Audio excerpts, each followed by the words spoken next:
President Yoweri Kaguta Museveni stepped in Ankole sub-region to popularize the Parish development model program. His engagements were dominated by outcries arising from the long-standing unresolved matter of tea compensation and fluctuating prices.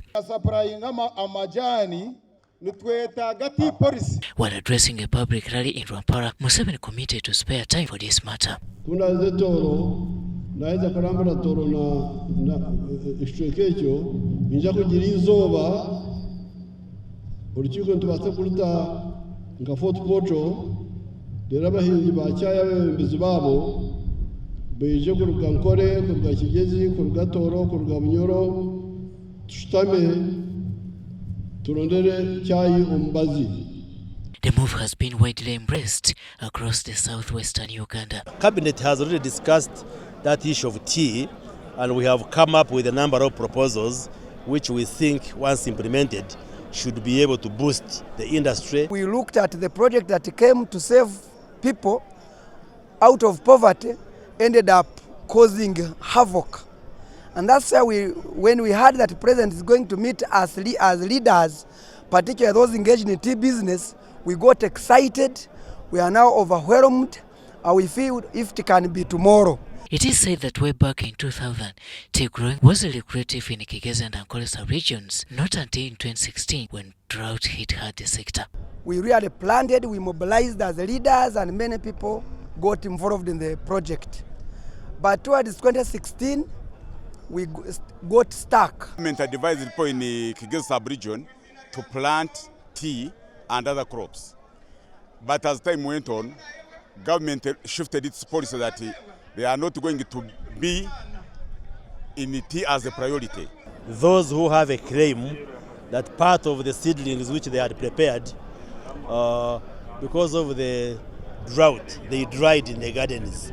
And there has been a process to compute how much that translates into. Families have starved, incomes have collapsed, and government has remained the only hope. We have a lot of people who supplied seedlings to our farmers, and as of now they are still demanding.